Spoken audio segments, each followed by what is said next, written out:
Advantage কি জানো আমার ভালো হয়েছে, কারণ এখানে যদি আমি পুরোটাও ভিজে যাই, লুঙ্গি এক জায়গায় চাইলে দিয়ে আমি অন্য জায়গায় দিয়ে।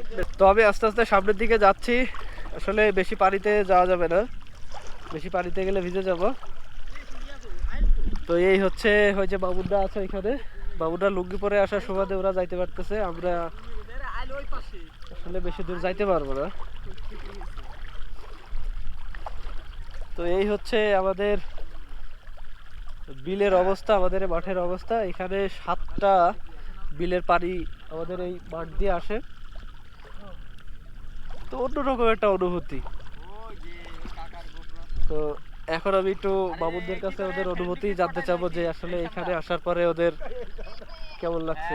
আচ্ছা বাবুর, এখানে যে আমরা আসছি, এই যে পানি পুরো মনে হচ্ছে একটা মিনি কক্সবাজার। তো এখানে আসার পরে আছে তোর অনুভূতি কিরকম?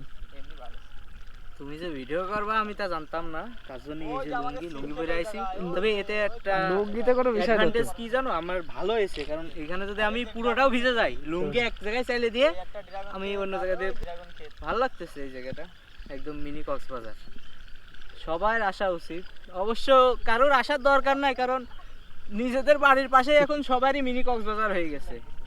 আর এটা তো বলা যায় যে কুয়াকাটা, বাট যদি সূর্যাস্তটা দেখতে পেতাম আজকে, আকাশ যেহেতু মেঘলা, দেখার সুযোগ নাই। এখন দেখি সামনের অনুভূতিটা একটু কেমন হয়। ওই মাঝে যাওয়ার ইচ্ছা আছে, কারণ মানুষ জাল পাচ্ছে, আমরা তো পাততে পারি নাই। তো দেখি যদি মাছ পাই তা লুঙ্গিতে করে নিয়ে চলে যাবো।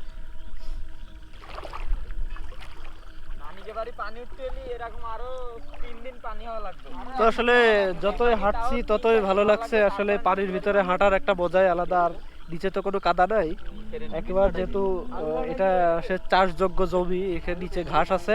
এই ঘাসের পরে হাঁটতে খুব ভালো লাগছে।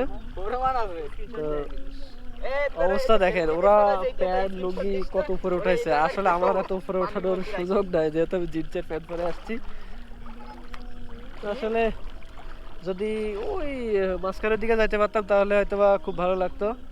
আর পানির একটা ঢেউ আছে, আপনারা দেখতে পাচ্ছেন কিনা জানি না, কিন্তু এই ঢেউটা আরো বেশি ভালো লাগছে। যদি এই ঢেউয়ের পরে যদি সূর্যের আলো পড়ে তাহলে আরো ভালো লাগবে। চেষ্টা করব কালকেরা গোসলের আগে এসে এখানে গোসল করার। আর ভালো লাগে এখানে গোসল করতে, খুব ভালো লাগে, যেহেতু নতুন পানি, এগুলো তো সব বৃষ্টির পানি।